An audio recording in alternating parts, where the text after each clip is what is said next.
Isso. São os 6 e pouco de aposentadoria, mais os 20 que a minha mulher recebia, que passou para 30, mas ela não recebeu nenhum de 30 porque morreu antes. Uhum. Mais ou menos, então, 26 mil, é isso? Não, pode dar 30 mil. 30 mas mil reais tem mensal. mais porque tem doação para meus filhos. Uhum. Tá? Porque eu não tenho... Não, mas o senhor, pessoalmente, só quero saber isso. Eu poderia chegar a quanto? 50 mil? Tá, 50 mil reais mensais. Eu não sei, eu tô tentando chutar aqui, doutor. Tá, aproximadamente... Eu posso depois mandar por escrito, sabe, o que... Tá, é porque é importante, porque o juiz precisa fixar O disso. rendimento fixo que eu recebo todo mês é esse, são 6 e pouco da anistia, e era 20, agora passou para 30. 26 mil, a empresa então. Lewis que paga. Tá, 26 mil reais. Depois o advogado manda para o senhor aí Tá. o total do rendimento das doações. Tá bom. Estado civil viúvo, tá? 4, nenhum menor de idade. Tá. Grau de instrução do senhor. Grau de instrução. Um curso primário e um curso técnico. Tá. Curso primário e curso técnico.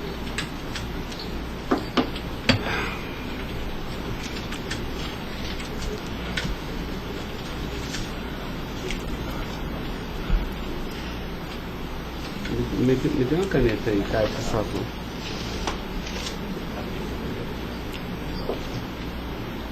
Pode gravar, Caio. Senhor Luiz Inácio, eu vou pedir então ao senhor para responder agora as perguntas no microfone, porque a partir desse momento a audiência vai ser gravada, tá?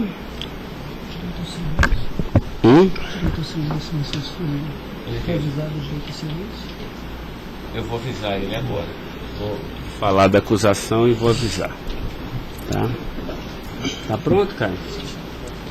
Tá. Senhor Luiz Inácio, esse momento é o momento do seu interrogatório, tá? A lei lhe garante o benefício de ficar em silêncio em todas as perguntas que eu lhe fizer, as perguntas feitas pelo membro do Ministério Público, pela defesa dos denunciados, inclusive até pela sua própria defesa, tá? Existem 2 denúncias aqui nessa ação penal, envolvendo Delcídio do Amaral Gomes, André Santos Esteves, Edson de Siqueira Ribeiro Filho, Diogo Ferreira Rodrigues, Luiz Inácio Lula da Silva, senhor, José Carlos Costa Bunlai e Maurício Barros Bunlai, tá? E em síntese, a denúncia fala da existência de uma organização criminosa, tá? Pelo menos do dia 1º de fevereiro de 2015 até 20 de novembro de 2015. E a denúncia narra que todos esses denunciados teriam se esforçado para evitar ou para menos modular e conseguiram retardar a celebração de um acordo de colaboração premiada entre o Ministério Público Federal e Nestor Severo, tá? Depois a denúncia narra que um crime de patrocínio infiel, tá? Cometido pelos denunciados também, e de exploração de prestígio, tá? Bom, o senhor tem conhecimento desses fatos, tá? Né? Eu lhe pergunto, esses fatos que são descritos na denúncia são verdadeiros, falsos? Eu queria que o senhor fizesse uma explanação cronológica do que aconteceu e envolvendo a sua pessoa. Os dados são falsos. Eu queria aproveitar a oportunidade, doutor Ricardo, para dizer ao senhor que eu faço política desde os 23 anos de idade. Comecei em 1968 pelo movimento sindical. Depois fizemos as greves mais importantes desse país, depois do regime militar. Depois resolvemos que o sindicato já era muito limitado para a luta democrática desse país, resolvemos criar um partido político. Participei da criação do mais importante partido político de esquerda da América Latina, partido que fez a maior política de inclusão social na história desse país, partido que fez a maior política de combate à corrupção na história desse país. Se nós analisarmos o que aconteceu de 2003 até dezembro de 2014, a gente vai perceber que o Ministério Público, a Polícia Federal, a Controladoria Geral da República nunca tiveram, e a Controladoria nunca tiveram tanto apoio e tantas mudanças legislativas para melhorar a eficácia do combate à corrupção como nós fizemos. E há mais ou menos 3 anos, doutor, eu tenho sido vítima de eu diria quase que de um massacre. Ou seja, eu acho que todos aqui têm dimensão do que é um cidadão que foi presidente da República, que foi considerado o mais importante presidente da história desse país, que saiu com 87% de aprovação de bom e ódio, que fez com que o Brasil fosse respeitado no mundo inteiro e virasse protagonista internacional, de repente é pego de surpresa por manchete de jornais, por notícias na televisão, todo dia, todo santo dia, no café da manhã, no almoço e na janta, alguém insinuando, tal empresário vai prestar uma delação e vai acusar o Lula. Tal deputado vai prestar uma delação e vai acusar o Lula. Agora vão prender fulano, agora vão pegar o Lula. Agora vão pegar fulano e vai prender o Lula. Prenderam o Odebrecht, vai delatar o Lula. Prenderam o Aoeste, vai delatar o Lula. Prenderam o Bunlai, vai delatar o Lula. Prenderam o Delfídio, vai delatar o Lula. Prenderam o Papa, vão delatar o Lula. Eu esperando pacientemente. Por isso eu estou muito, muito orgulhoso e prazeroso de estar aqui para poder, na frente de um juiz imparcial, contar a versão desse fato. Primeiro, me ofende profundamente a insinuação de que o PT é uma organização criminosa. Me ofende profundamente, porque é o mais importante partido criado nesse país, criado pelos trabalhadores, dirigido pelos trabalhadores, e que fez nesse país o que ninguém nunca fez. E combater a corrupção não é virtude, é uma obrigação moral e ética. E isso eu aprendi com uma mulher que nasceu e morreu analfabeta. Segundo, esse partido conseguiu fazer com que as instituições fossem fortalecidas. O Ministério Público tinha um apelido de engavetador. No meu governo, pela minha vocação sindical, eu fazia questão de fortalecer a corporação e indicar o representado pela instituição. A Polícia Federal, quantos processos eram engavetados, quantas pastas sumiram nesse país. No meu governo, a Polícia Federal tinha que fiscalizar, tinha que investigar, teve dinheiro para investimento em inteligência e os delegados sabem como é que eles foram valorizados. E eu dizia, só tem um jeito de ninguém ser pego nesse país, é ser honesto, é não fazer nada errado. Pois bem, a Controladoria Geral da República não existia. Era uma peça de ficção quando eu cheguei no governo. Eu coloquei primeiro o ministro Valdir Pires, ex-governador da Bahia, depois eu coloquei um juiz, o nosso amigo Jorge Arge, que quem conhece sabe que não brinca em serviço. E ele sabe que a ordem que ele receber é o seguinte, olha, tem que controlar e tem que fazer com que as pessoas saibam que honestidade não é mérito, é obrigação. Pois bem, e agora eu estou nessa... Você sabe o que é levantar todo dia, sabe, achando que a imprensa está na porta de casa porque eu vou ser preso? Ah, porque não sei quem delatou Lula vai ser preso, porque não sei quem delatou Lula vai ser preso. E eu tenho dito, eu duvido, antes, durante e depois, os que estão presos e os que vão ser presos, que tenha um empresário ou um político que tenha coragem de dizer que um dia me deu R$10, ou que tenha coragem de dizer que um dia o Lula pediu 5 centavos para ele. Eu não faço isso porque sou melhor do que os outros, não. Eu faço isso porque quem chegou à presidência da República como eu cheguei, depois de perder 3 eleições, não tinha o direito de errar. Fiquei 8 anos no meu mandato, doutor, 8 anos, sem ir num jantar, sem ir num aniversário, sem ir num casamento, exatamente para não dar pretexto de aparecer aqueles que vão tomar uma champanhe e vêm pedir um favor. E vem tirar fotografia com o celular para depois explorar essa fotografia. Eu fico orgulhoso de estar prestando depoimento e chateado por uma ilação feita nesse processo contra mim pelo senador Delfídio. Portanto, eu queria lhe dizer que eu estou aqui para responder toda e qualquer pergunta. Se tem um brasileiro nesse momento que quer a verdade e deseja a verdade nesse país, sou eu. Portanto, estou à inteira disposição para responder tudo e a todos do jeito que vocês perguntarem. Tá, adentrando então na peça acusatória, senhor Luiz Inácio, A denúncia narra aqui 7 fatos. Diz aqui que no dia 8/4/2015, o senhor reuniu-se com o Delcídio Amaral no Instituto Lula, em São Paulo, e o senhor teria exortado a Delcídio a adoção de medidas para a compra do silêncio de Nestor Severo, de forma a que o Nestor, não celebrasse o acordo de colaboração premiada com o Ministério Público Federal. Vamos por fatos, que eu acho que fica mais fácil, a gente faz o encadeamento temporal aqui da denúncia. Esse fato existiu, Delcídio foi lá, pediu para o senhor, o senhor teria pedido a ele para que ele intervisse e pudesse pelo menos ocultar fatos que pudesse relacionar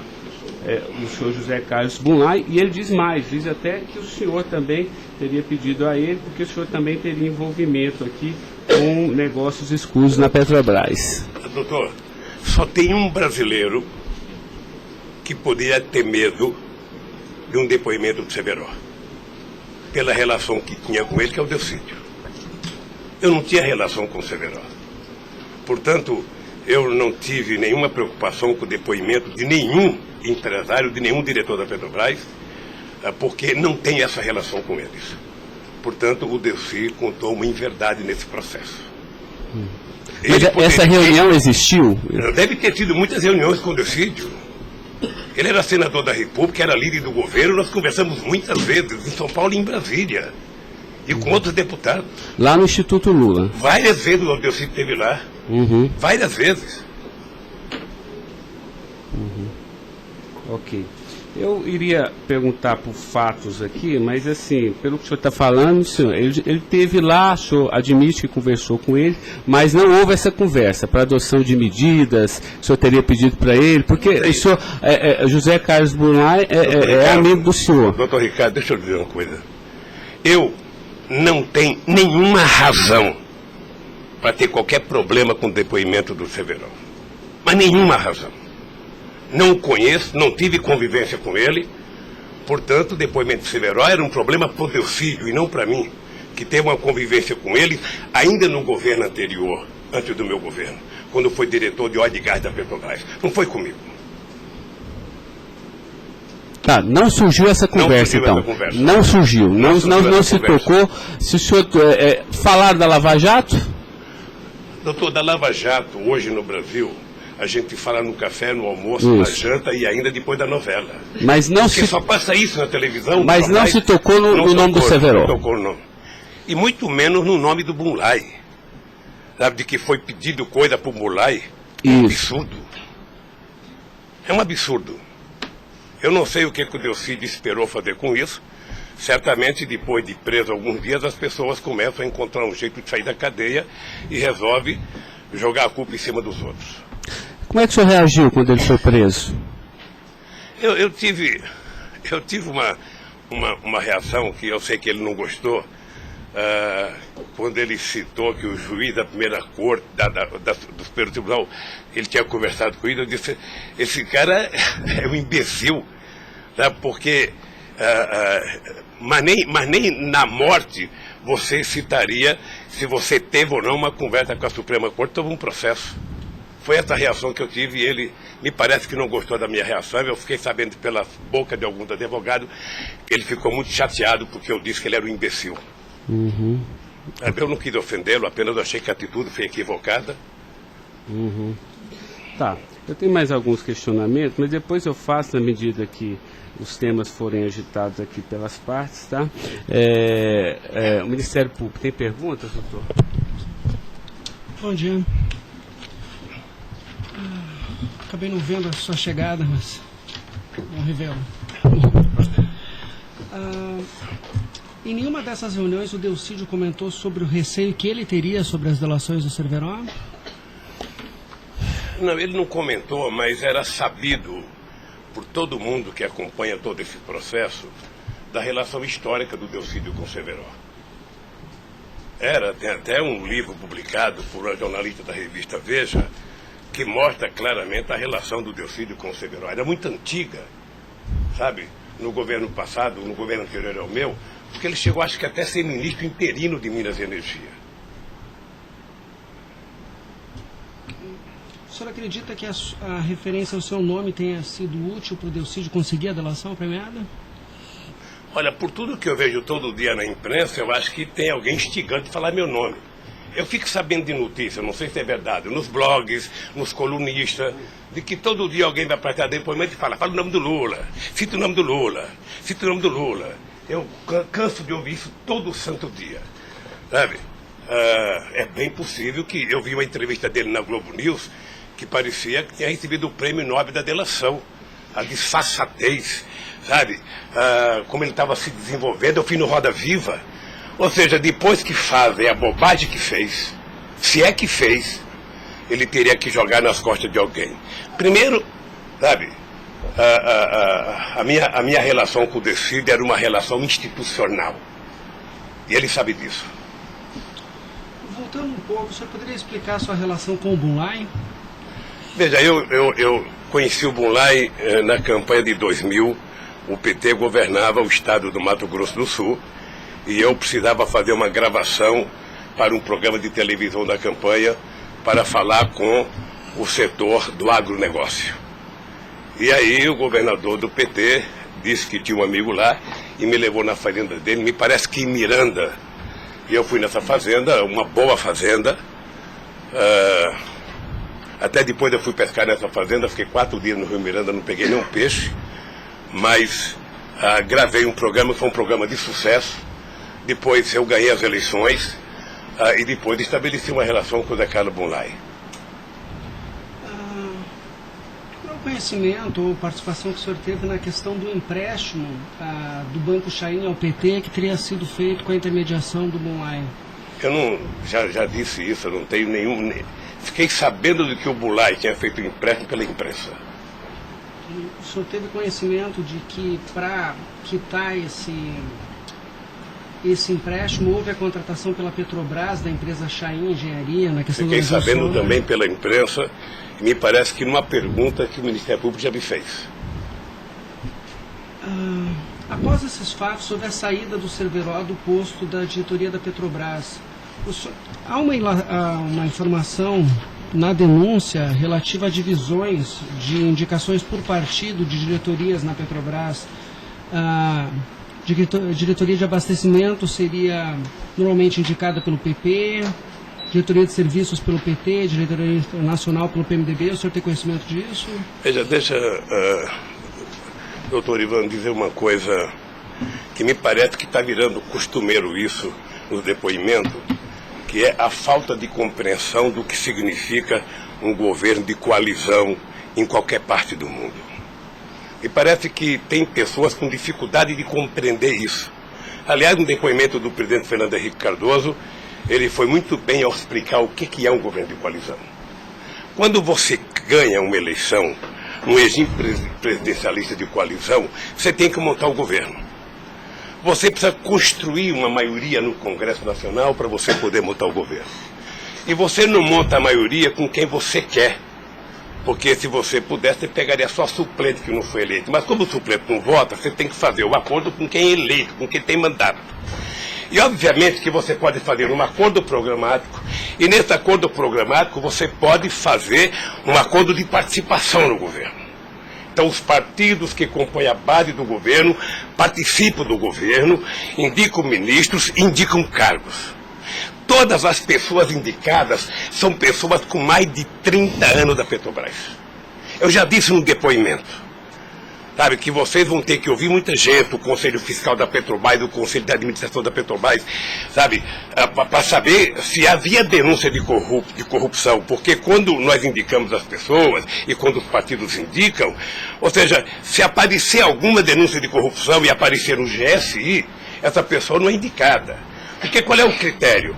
O partido tem um ministro, o partido tem uma bancada. Essa bancada conversa com o ministro. Se indicar um nome qualquer, esse nome vai para a Casa Civil, da Casa Civil passa para o GSI, que é o Gabinete Institucional, faz um levantamento, eu não sei aonde, sabe? E se não tiver nenhuma denúncia, essa pessoa é mandada para o Conselho de Administração e o Conselho de Administração indica.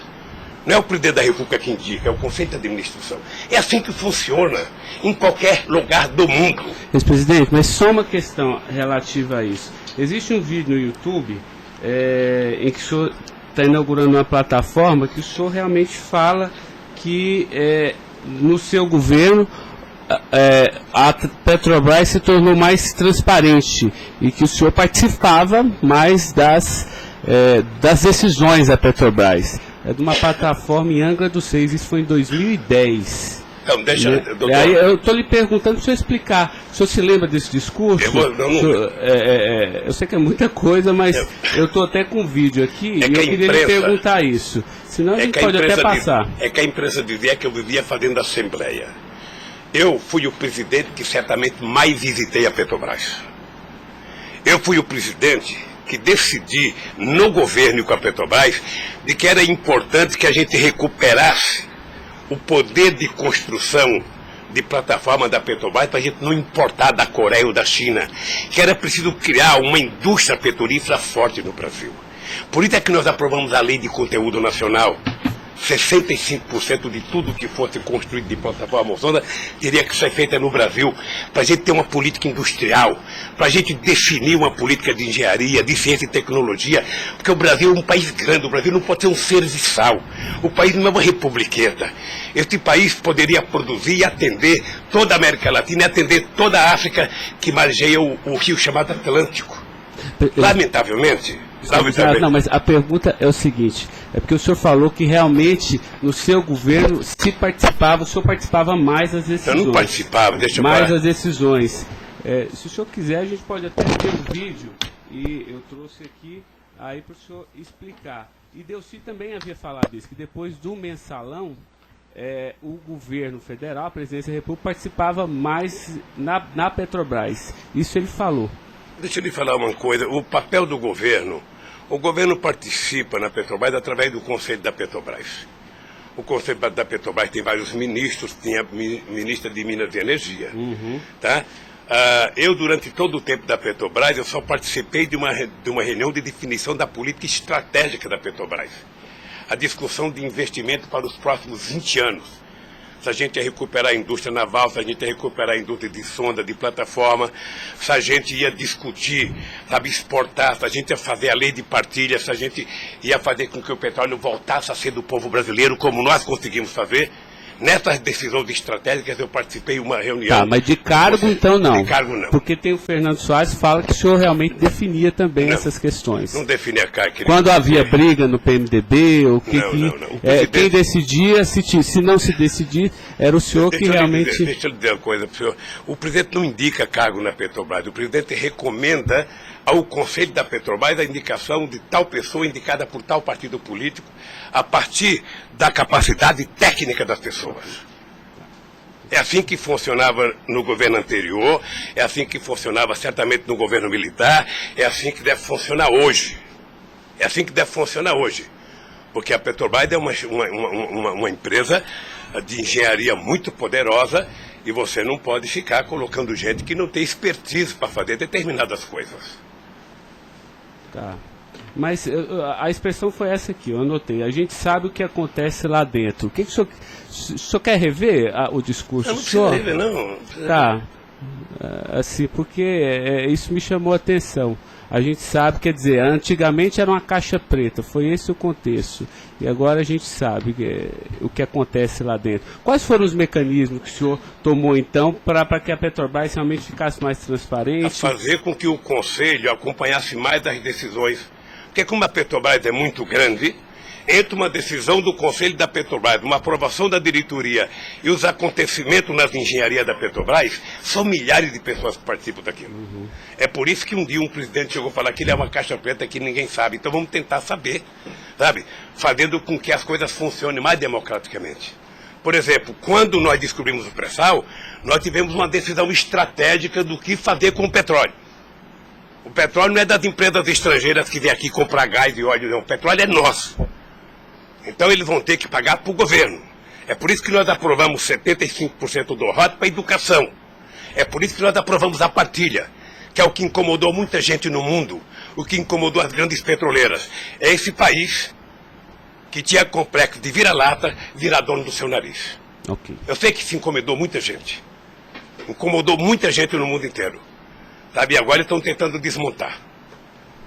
Porque um país que não se respeita, um país que não tem soberania, um país que não tem empresas de porte extraordinário como a Petrobras e vende tudo, sabe, sinceramente, não é um país. Ok. Doutor Ivan, só porque o senhor tocou no tema, eu quis aproveitar, tá? Mas pode continuar, pode prosseguir. A pergunta é relativa à diretoria internacional, que ela foi ocupada pelo Cerveró e depois pelo Zelada. Ambos foram indicações do PMDB ou o Cerveró foi indicação do PT e o Zelada... Não, eu já tive a oportunidade de dizer isso. Isso foi indicação do PMDB.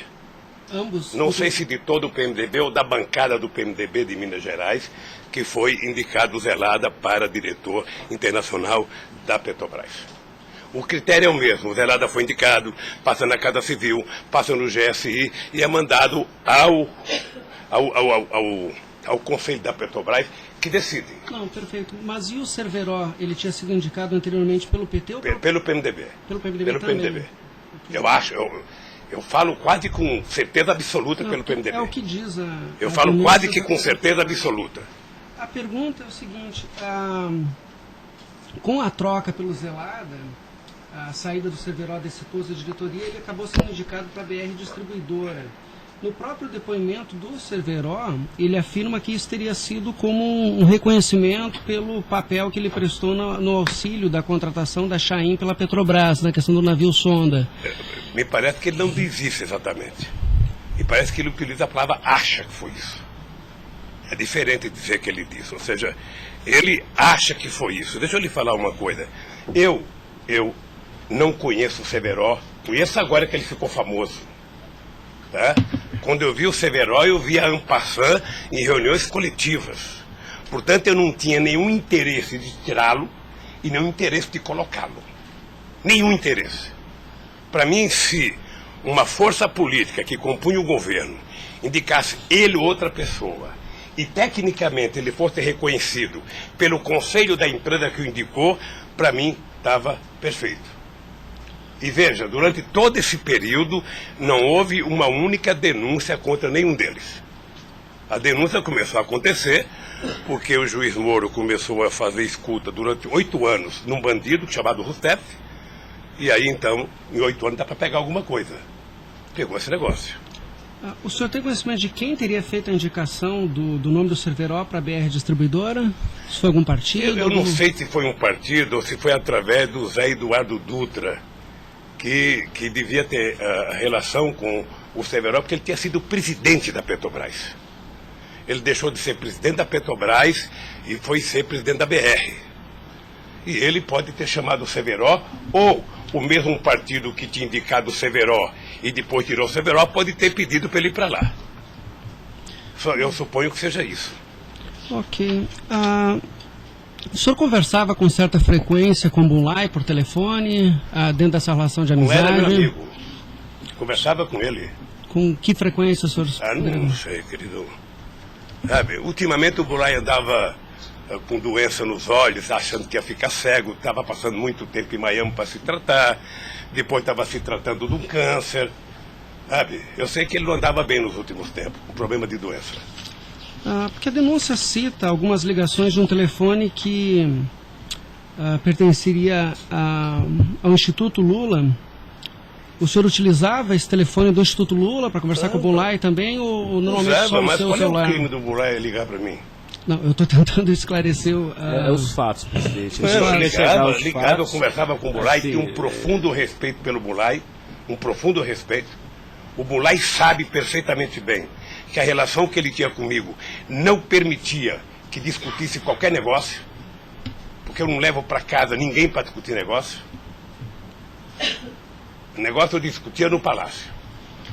Mas o senhor sabe se ele utilizava o nome do senhor? Porque o Salim Chaim e o Fernando Chaim confirmam que José Carlos Mulay disse que Luiz Inácio Lula da Silva interveio na contratação da Chaim pela Petrobras. Está descrito na peça do Ministério Público. Doutor, se o senhor soubesse quanta gente usa o meu nome em vão, de vez em quando eu fico pensando para as pessoas lerem a Bíblia para não usar tanto meu nome, João. Tem gente que faz campanha financeira em meu nome, tem gente que é candidato em meu nome, tem gente que faz panfleto dizendo que eu estou apoiando, tem gente que coloca a fotografia minha dizendo que eu estou apoiando ele, sabe? Não tem como fazer isso. Se alguém falou, sabe? Se alguém falou, somente o Zé Carlos Bunlai pode provar isso, ou o Chaí na frente dele. Eu duvido que o Zé Carlos Bunlai, ou algum outro empresário, ou algum outro, desses que já prestaram depoimento, diga que um dia eu chamei ele para conversar sobre tal coisa, sobre qualquer coisa. Sabe por quê, doutor? Porque eu tinha noção de que o único jeito de eu governar esse país dignamente era não permitir qualquer promiscuidade na minha relação com os agentes empresariais ou os agentes políticos. A afirmação seria que o senhor estaria abençoando o negócio da Chaim pela Petrobras. O senhor não... Nem abençoando, nem amaldiçoando, porque eu não sabia. Sem mais perguntas, excelência. A defesa, então, a sua defesa vai ser a última a perguntar. A sua defesa de Delcídio Amaral.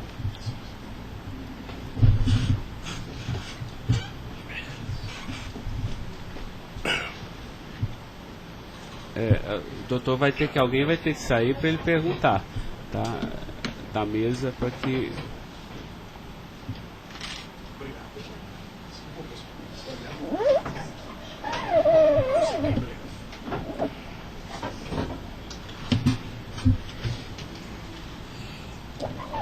Bom dia. Bom dia. O senhor já mencionou que, de sua parte, não haveria nenhum receio na delação de Nestor Cerveró. A indagação que eu faço é se, da parte de Bunlai, seu amigo, se ele lhe confidenciou algum receio da delação do Cerveró. Nunca. Nunca. Nunca. Ele mencionou se conhecia o Cerveró? Quem, o Bunlai? O Bunlai. Não, nunca falou comigo do Cerveró. Nunca? Nunca falou comigo do Cerveró. Nem tampouco o senhor soube se ele... Quem falava comigo do Cerveró era o Delcídio. Uhum. Que era amigo do Cerveró. Amigo do filho do Cerveró. Perfeito.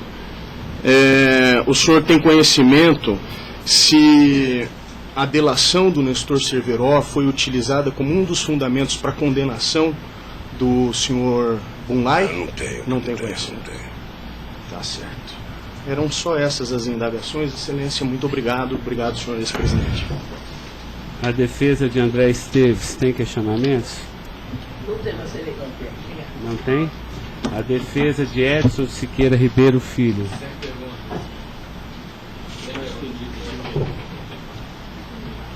A defesa de Diogo Ferreira Rodrigues.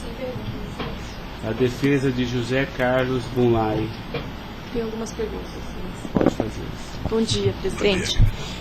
Presidente, o senhor disse que a sua relação com o senador Delcídio era institucional. Mas o senhor sabe qual era a relação do senador Delcídio com o José Carlos Bunlai? Eles tinham alguma amizade? Eles tinham alguma proximidade? Veja, a impressão que eu tenho era que era muito pequena a relação dos dois. E parece que o José Carlos Bunlai não tinha muita relação com o Delcídio. E com a sua mulher, dona Marisa, qual era a relação do José Carlos Bunlai? Eles tinham amizade? A mesma que comigo. O aniversário da sua ex-mulher? Quando ela fazia aniversário? Ele ia no aniversário da minha mulher. Mas o dia do aniversário dela? Dia 7 de abril. O senhor sabe se ele fez alguma ligação para ela no aniversário dela? A ligação do dia 7, eu já fiquei sabendo da ligação do dia 7. Bem. É o mínimo que eu esperava dele, é que ele ligasse para ela para dar os parabéns. É só isso, obrigada. Tem alguma pergunta? Tá. A defesa de Maurício Bunlai. Sem questionamentos. A defesa de Luiz Inácio Lula da Silva. Sem perguntas, excelência. Tá. Só mais uma questão, Luiz Inácio. A denúncia sempre fala do Instituto Lula. Eu queria que o senhor falasse um pouquinho a finalidade do Instituto Lula. Eu tirei pelo site a missão. Me parece que o senhor desenvolve projetos na África também, né, com finalidade de erradicação da extrema pobreza, da fome, acesso à educação, promoção da igualdade, mas também é um local que o senhor também chama as pessoas para discutir política. Delcídio falou que o senhor o convidou para ir lá quando era líder do governo. Explique para mim o Instituto Doutor Lula. Ricardo, Eu não sei se você sabe, a Receita Federal fez uma devassa no Instituto para saber se ele está cumprindo com a sua obrigação institucional. Veja, eu quando deixei a presidência da República, eu falo isso apenas com o objetivo de explicar. Muita gente pode achar que eu sou arrogante, eu sou petulante. O doutor Ivan, no primeiro depoimento, eu disse isso para ele. Mas ou seja, crime, viu? quando eu deixei a presidência da República, por conta do povo brasileiro, eu tinha sido presidente, quase que o presidente mais importante do mundo nos 10 primeiros anos do século XXI. Esse país virou protagonista internacional. Esse país passou a participar do G8, coisa que nunca participava. Esse país ajudou a construir o G20. Esse país participava do BRICS com muita importância. Esse país participava do IBAS entre Brasil, África do Sul e Índia. Esse Brasil criou a Unasul, criou a CELAC, onde pela primeira vez a gente fazia uma reunião da América Latina sem participação dos Estados americanos. Esse país não deixou a ALCA entrar aqui. Esse país consultou o Conselho Nacional de Defesa para se contrapor à 4ª Frota Americana, depois que nós conseguimos o pré-sal, que eles reinauguraram a 4ª Frota. Nós criamos o Conselho de Defesa. Então, nós fizemos a maior política de inclusão social da história desse país. 36 milhões de pessoas saíram da extrema pobreza e 40 milhões ascenderam à classe média. Isso é uma Argentina, isso é uma Colômbia. A bancarização do povo pobre foi com 70 milhões de pessoas entraram no sistema financeiro. É uma Colômbia e uma Argentina junto. Tudo isso em 12 anos. Olha, eu saí da presidência e eu queria fazer com que a América Latina e a África adotassem as políticas públicas que nós adotamos no Brasil. O programa Luz para Todos. O programa PA, que era a compra de alimento para o pequeno produtor. O Minha Casa Minha Vida. O Bolsa Família. O aumento do salário mínimo. Durante 12 anos, todos os funcionários públicos tiveram aumento nesse país. Houve reajuste de carreira, houve aumento do salário mínimo. Aumentamos as exportações, aumentamos o mercado interno, numa demonstração de que o pobre não era problema. O pobre era a solução. Então, eu gostava de ir para a África para dizer para os presidentes. Uma vez até fiquei com medo de Angola.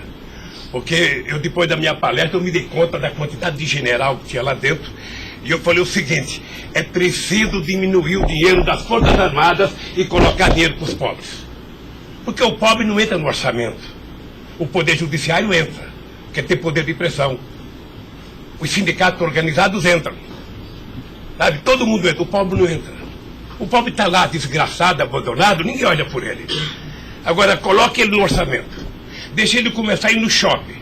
Deixa ele começar a comprar carne, comprar iogurte, comprar meia, comprar sapato. Nesse país ficava incomodado porque pobre comprava dentadura com o dinheiro que a gente dava do Bolsa Família.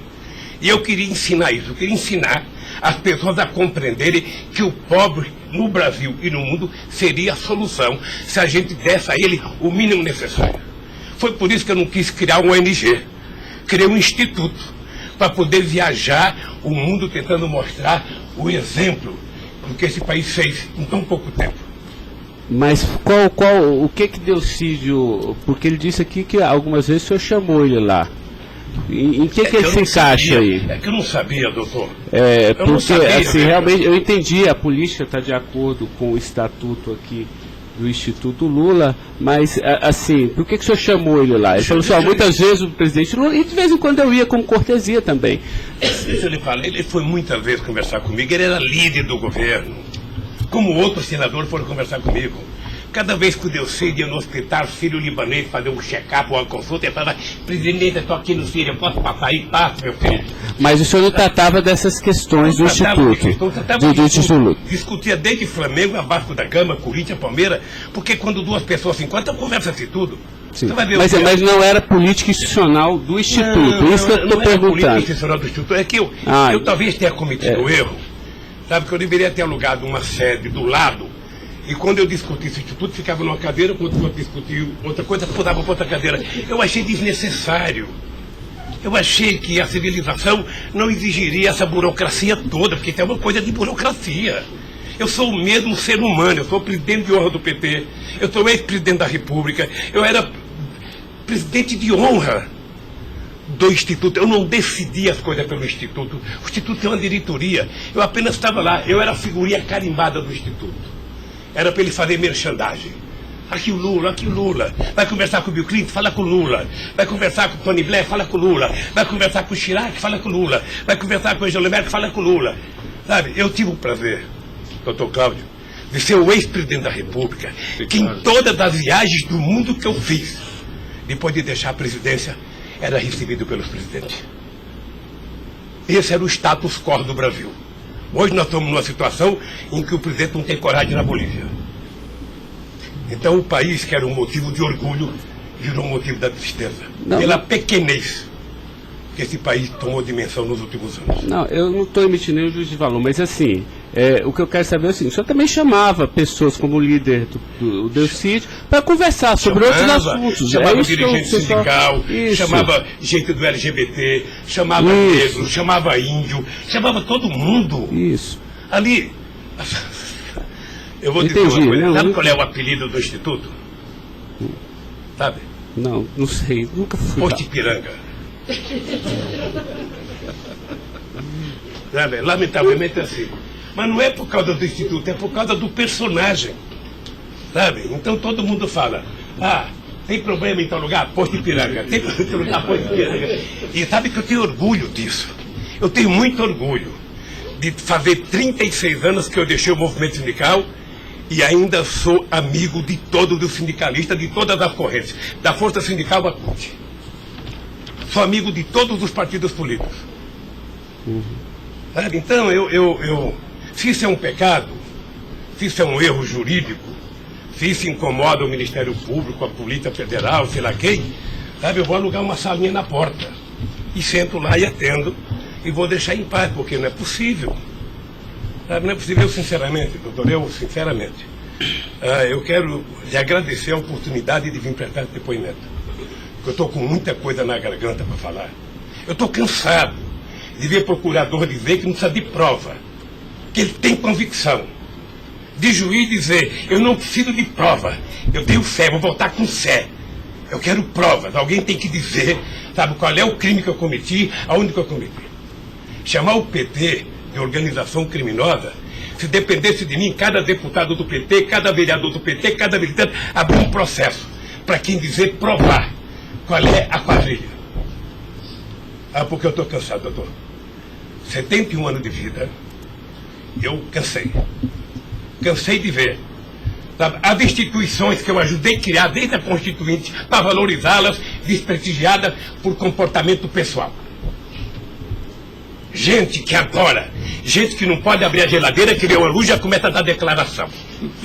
Gente que liga o barbeador, começa a falar achando que é o microfone do rádio. Eu cansei disso.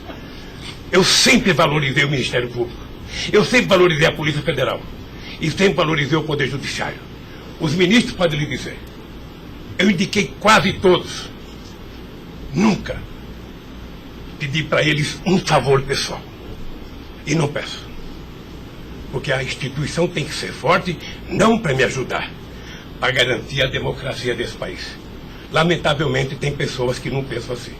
Eu, quando vejo um jovem procurador ir para a televisão falar 1h30 e depois dizer, não me peçam provas, eu tenho convicção, não dá, doutor. Não dá para aceitar isso como uma coisa séria nesse país que está jogando a cada vez mais a oportunidade de se transformar num país grande. Nós quase chegamos a ser a 5ª economia mundial. Quase chegamos. Por mediocridade não chegamos. Então eu lamento profundamente. Eu gostaria que meu depoimento fosse tudo numa semana só. Para mim poder desvendar os mistérios todos. E acabar com essa hipocrisia. Fulano vai prestar depoimento, fulano vai delatar, fulano vai não ter das contas, fulano, e o Lula vai ser citado. Quem sabe está na hora de chamar o dono da Globo, da Record, da Bandeirantes para prestar depoimento para ver se eles me delatam. Porque o que eles dizem que vão me delatar, eu duvido que tenham coragem de me delatar, porque não tem nenhuma prova e nunca conversaram comigo sobre qualquer crime. Doutor, eu aprendi a andar de cabeça erguida. E sabe que custa muito. Para quem nasce na elite, não precisa nada. Mas para quem vem lá de baixo, sabe, não deixar ninguém colocar cangaia no seu pescoço, não é fácil. Esses dias eu sei de uma história, de um depoimento, de um processo que eu abri contra uma jornalista, até vou contar isso que ninguém sabe aqui. E eu acusei uma jornalista que falou, em qualquer país democrático do mundo, ela seria presa, porque ela falou de um presidente da República. E ela foi prestar julgamento. E a advogada, acho que a nossa advogada, me chamou de doutor. Aí o juiz começou a rir. Ah, mas ele não é doutor? Ele não é doutor? Como é que você chama ele de doutor? Não, estou chamando dele de doutor porque ele tem vários diplomas de doutor honoris causa. O juiz deu uma gargalhada e pouco tempo depois inocentou a jornalista. Eu vou recorrer até a Suprema Corte. Aos 71 anos eu não sei quanto tempo de vida que eu tenho, mas eu tenho fé em Deus de ver essa jornalista ser educada. Porque em nome da liberdade de imprensa, ninguém pode avacalhar a vida dos outros. Ninguém pode. E o que eu estou vendo nesse processo? Tem gente que acha que eu sou contra a Lava Jato. Pelo contrário. Pelo contrário. Eu quero que a Lava Jato vá a fundo para ver se acaba com corrupção. O que eu sou contra é tentar criminalizar a pessoa pela imprensa e não pelos autos do processo. O que eu sou contra é execrar, é condenar. Eu conheço pessoas que tivessem liberdade seriam mortos na rua. Tal é. Sabe quantas horas eu tenho de notícias negativas contra mim no Jornal Nacional em 8 meses, 16 horas? Nenhum político no mundo aguentaria isso. E eu vou matá-los de raiva, porque toda pesquisa vai aparecer na frente. Para eles saberem que nem sempre eles podem brincar com as pessoas. Sabe? Então o juiz, o promotor, o delegado, não tem que ficar fazendo, sabe, pirotecnia com as pessoas. A primeira apura, investigue e condene. Quando condenar, bote na cadeia. E acabou. Sabe, não é tirando fotografia de criança, mostrando casa, mostrando não sei das quantas, inventando mentiras, inventando ilações. Então, eu quero lhe dizer que o senhor está diante de um homem que está disposto a prestar tantos quantos depoimentos for necessário. E quero que todo mundo saiba, se tem um brasileiro que quer a verdade nesse país, sou eu. E não me venham com mentiras ou com ilações. Porque um cidadão que nasce no Nordeste e não morre de fome até os 5 anos de idade, não tem medo de cara feia. Eu quero defender a minha honra, que é o valor mais importante que eu tenho. Então eu quero lhe agradecer esse depoimento e a liberdade de poder dizer essas coisas que eu até agora não tinha falado, mas eu cansei, eu vou falar. Doutor Luiz Inácio, o momento é do senhor, tá? A sua defesa, o senhor tem todo o direito de falar. Só mais uma questão para a gente encerrar, acho que ninguém tem mais questionamentos. O presidente do Instituto Lula, na época, em 2015, era o doutor Paulo Camoto. Ele não participava de nenhuma reunião, assim, com o senhor, às vezes, ou participava, ou era bem informal, como o senhor disse? Eu sou um pouco relaxado, sabe? Porque Delcídio disse aqui que as reuniões eram somente ele e o senhor, que as coisas era só... Não ficava ninguém na sala. É isso? O senhor confirma isso? Eu tenho pelo Delcídio, eu não vou levar muito a sério o que ele disse. Tá? Mas deixa eu falar, eu aqui, quando eu era presidente da República, eu brigava com a minha assessoria que achava que eu tinha que ter uma liturgia. A liturgia é importante, presidente. Você não pode andar no corredor abraçando as pessoas. A porta não pode ficar aberta, sabe? Então, no Instituto, sabe, tem hora que a conversa é pessoal, tem hora que entra 10 pessoas, 5 pessoas, 6 pessoas, 4 pessoas. Mas de total transparência, é isso que o senhor quer falar? Quando uma conversa sigilosa, eu faço uma conversa sigilosa, sabe? Ok. Tá bom. Agradeço a presença do senhor para esclarecer os fatos, tá? Ninguém tem mais questionamentos, então está encerrado a audiência. Na fase do 400.